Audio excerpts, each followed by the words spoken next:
you'll hear a conversation between Alan and Gianna, the office counsellor of a company. First, you have some time to read questions 1 to 6.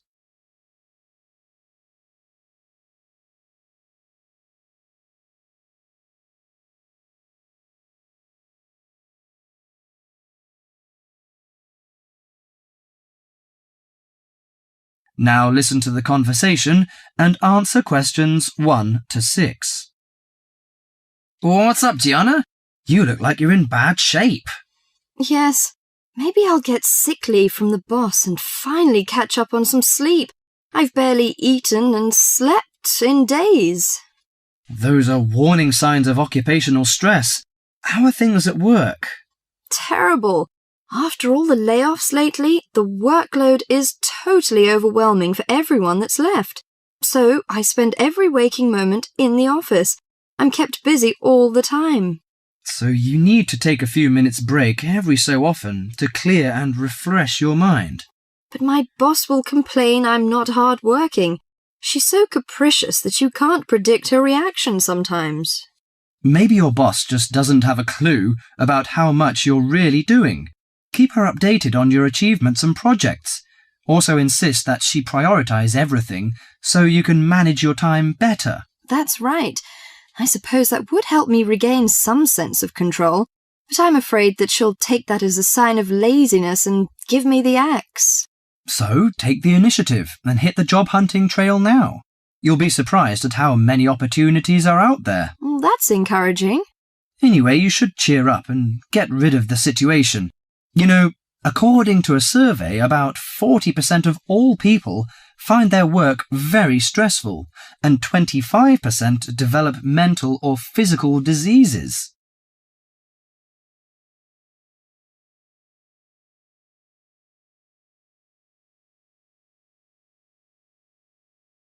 Before you hear the rest of the conversation, you have some time to look at questions 7 to 10.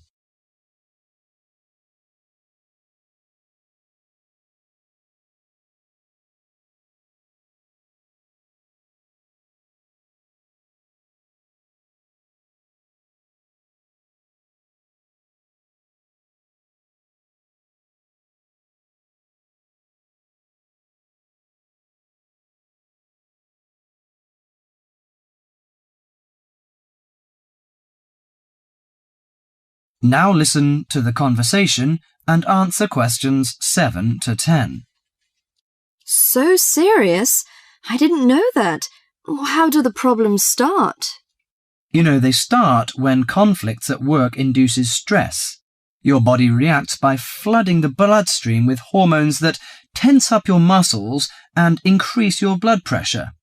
This is meant to save you in a fight or flight situation, but leads to a host of illnesses, ranging from insomnia and headaches to heart attacks, when it occurs regularly over an extended period of time. What should I do to prevent such things happening? Well, most occupational stress is attributed to a recognized lack of control. You should act in advance to relieve the problems. For example, you should actively pursue career opportunities rather than quietly worry about getting fired. Of course, you can't control everything, so you need to help your mind and body cope.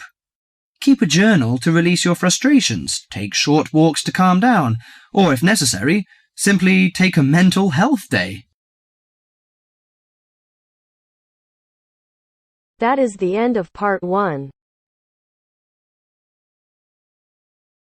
You now have half a minute to check your answers.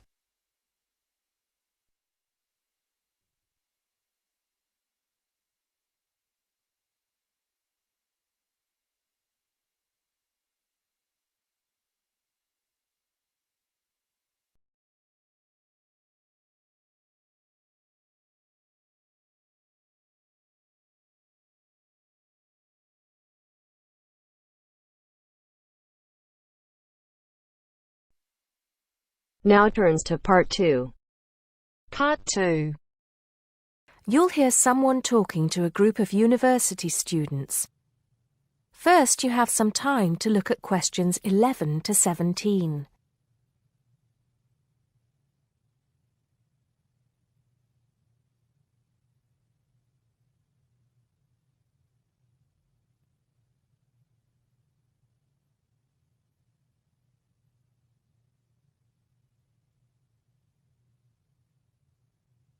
Now listen carefully and answer questions 11 to 17. Good morning, everybody, and welcome to Upton University. I hope you are settling in and beginning to find your way around. I know how confusing it can be when you start life at university, and that's why we have Freshers Week to help you find your feet. Before I go any further, I should perhaps introduce myself. My name is Sally Jackson, and I am the Secretary of the Students' Union, which has organized this week of events for you. You will usually find me in the office on the first floor of this building when I'm not attending lectures. Anyway, down to business. Of course, there are a few things that you are obliged to get done during your first week here. But once you've opened a bank account, if you haven't got one already, seen your director of studies to discuss which courses you are going to take, and signed up with a doctor, there will be plenty of time left to enjoy the events we have arranged for the week. And have we got a lot lined up for you?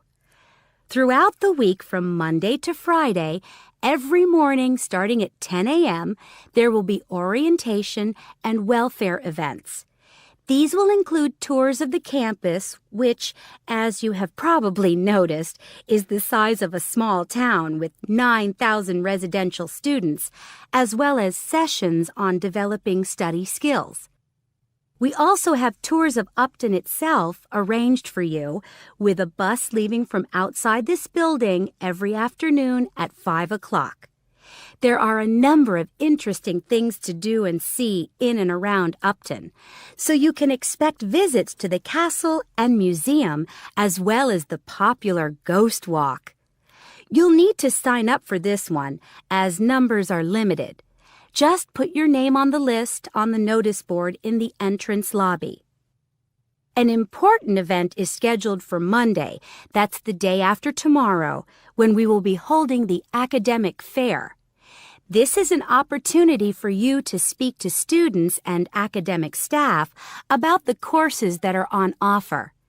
The academic fair starts at 1 o'clock, by the way.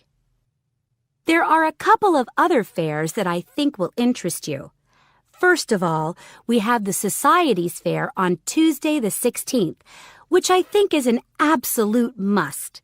You might not believe it, but the university has over 150 societies and sports clubs you can sign up for, so you are sure to find something of interest to you. That also starts at 1 o'clock, and it will be here in the Union Building. Also in this building is the Trade Fair on Wednesday from 2 until 5 in the afternoon. This one might sound a bit strange because you will find a load of banks and other businesses here trying to get your custom. You will find plenty of bargains and, best of all, a lot of the businesses give away stuff for free.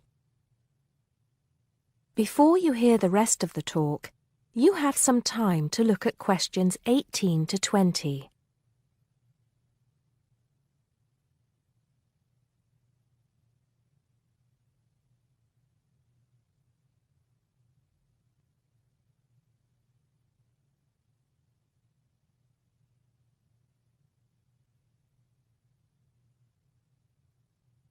Now listen and answer questions 18 to 20. We've also got a great entertainment program lined up for you, starting tonight with our welcoming party. We have a top band lined up for your entertainment, but I'm not allowed to say who they are. All I can say is that I am sure you will not be disappointed. So come along to Blackmore Hall at 9 o'clock this evening to get your university experience off to a flying start. Just one point. I'm afraid this event is limited to freshers only. Because of space restrictions, you can't bring a friend tonight. Sorry about that. There's more fun and games on Monday in the Cotswold Theater here on campus. We have booked two of the cleverest comedians in the country, Paul Frazier and Jenny Brown, for a 3-hour show. Paul has assured us that he and Jenny have packed the show with new material, and as they always get rave reviews for their shows, I think we can look forward to an evening of great entertainment. That's in the Cotswold Theatre on Monday evening at 7:30. Moving along a bit, on Thursday there is an important date for your diaries. This is the official Freshers opening ceremony, when the Dean welcomes you to Upton University. So remember, Thursday the 18th from 2:30 to 3:30 in Blackmore Hall. You certainly should go to this one, and by the way, light refreshments will be available. At the end of the week, on Saturday, you have the chance to dress up in your smartest evening wear for the official Freshers' Ball. Actually, although it's called a ball, it is quite a relaxed affair, so we are more than happy if you turn up wearing jeans and a t-shirt. The important thing is to relax and enjoy yourselves. Time and place are the same as for this evening's party. Blackmore Hall from 9 in the evening to 3 o'clock in the morning.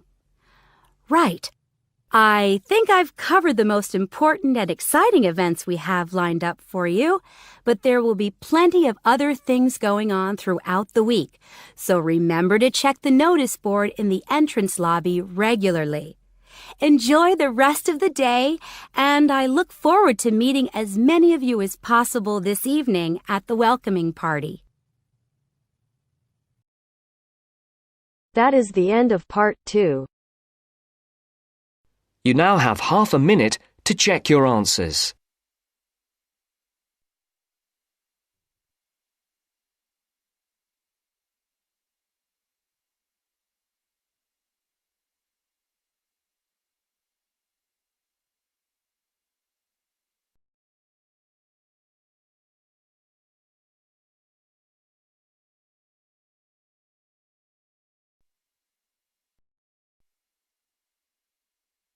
Now turns to part 3. Part 3. You are going to hear a tape recording of instructions and advice, which a woman called Martha has left for her friend John, who is coming to stay at her house and take care of it while she is away.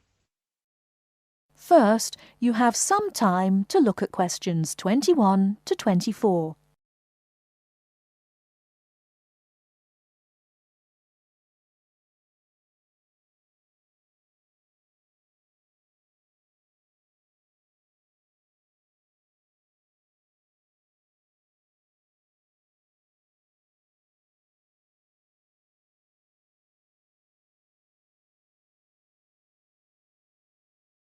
Now, listen carefully and answer questions 21 to 24. Hello, John. Welcome to the house. I'm really pleased that you can be here to look after my house while I'm away. Here are some things you need to know about the house. Important stuff like when the garbage is collected. In fact, let's start with the garbage, which is collected on Friday. Just write garbage on the calendar on the days they take it away. Put it out on Friday every week. That'll be Friday 22nd, Friday 29th and Friday 5th. It's a really good service. The trucks are quiet and the service is efficient. The bin will be put back outside the house empty. It's a good idea to put it away quickly. This street can be quite windy. I once watched my next-door neighbour chase her bin the whole length of the street. Every time she nearly caught up with it, it got away again. The waste paper will be collected this Tuesday. That's Tuesday 19th. There's a plastic box full of paper in the front room. Please put it out on Tuesday. The truck will come during the day. If you don't mind collecting old newspapers and other paper and putting them in the box, I'll put it out when I come home. The paper people only come monthly. I have some things to give to charity in a box in the front room. Would you put it out on Monday the 25th, please? It's a box of old clothes and some bed linen which I've collected, plus a few other bits and pieces. Be careful when you pick it up, because it's heavier than you might expect. The charity truck will come by during the day on the last Monday of the month. If you want to use the library, you'll find it on Darling Street. I've left my borrower's card near the telephone. It has a very good local reference section if you want to find out more about this city. I'm sorry to say we don't have a cleaner. Oh yes, filters. Please would you change the filters on the washing machine on the last day of the month, which is Sunday the 31st. We find that the machine works much better if we change the filters regularly. The gas company reads the meter outside the house, so don't worry about that. I think that's all the information about our calendar of events.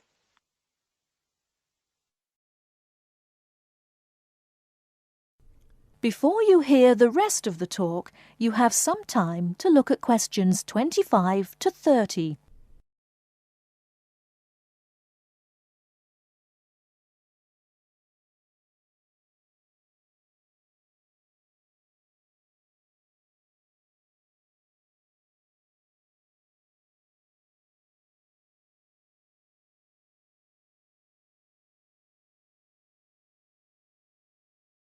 Now listen and answer questions 25 to 30. Well, John, I'm trying to think what else I should be telling you. As you know, I'm going to a conference in London. I hope to have a little time to look around. It's a great city. I do hope I manage to get to at least some of the theatres and museums. I'm looking forward to all the things I have to do at the conference too. I'm giving a paper on Tuesday the 26th, and there are a couple of really exciting events planned later in the conference programme. I hope to meet up with an old teacher of mine at the conference. She taught English literature at my old high school, and we've kept in touch through letters over the years.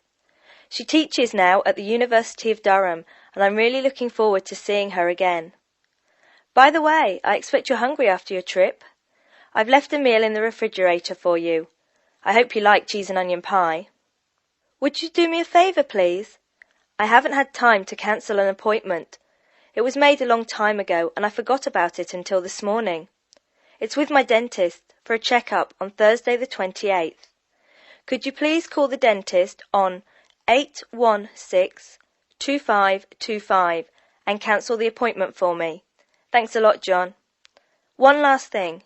When you leave the house, make sure the windows and doors are shut and set the burglar alarm. The alarm code number is 9120, enter. Have fun. I'll see you when I get back. This is your friend Martha saying goodbye. That is the end of part 3. You now have half a minute to check your answers.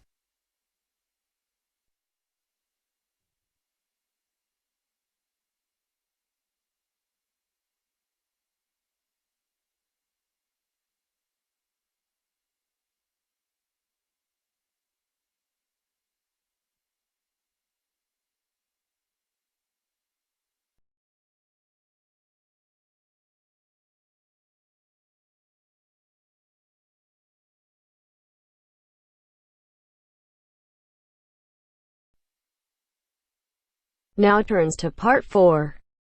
Part 4. You are going to hear a talk given by Jim Allen.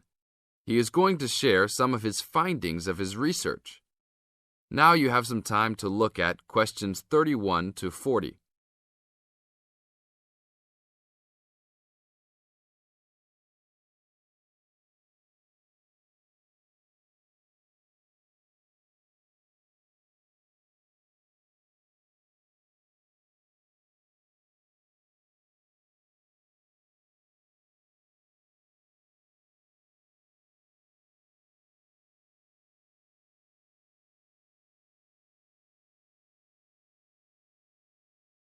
Now, listen carefully and answer questions 31 to 40.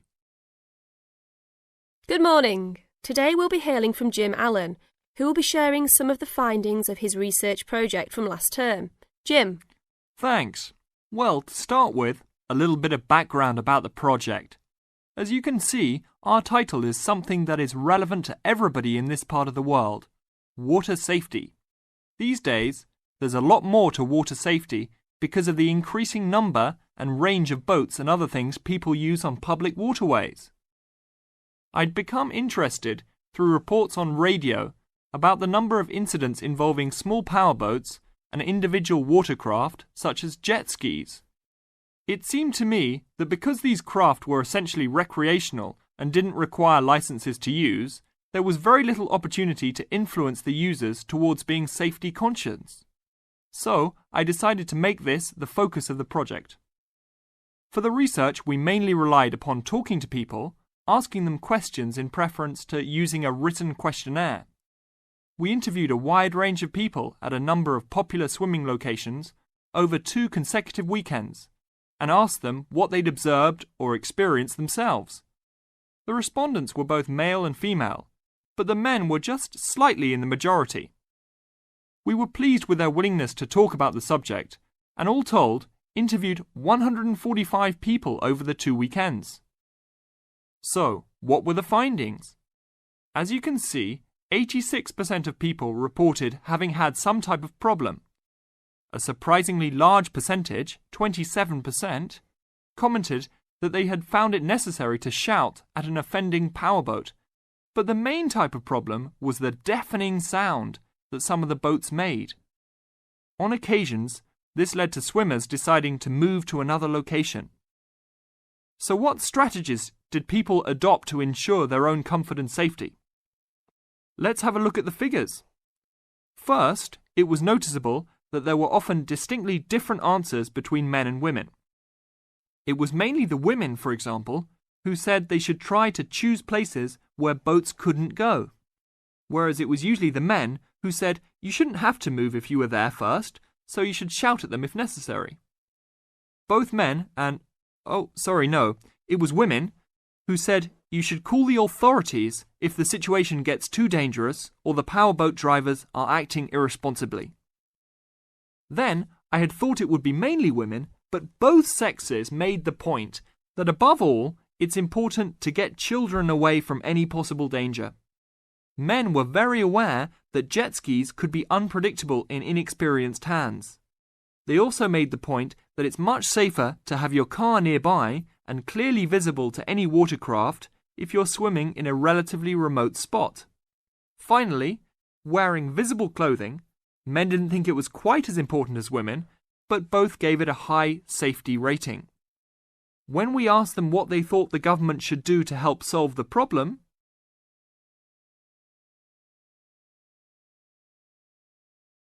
That is the end of part 4. You now have half a minute to check your answers.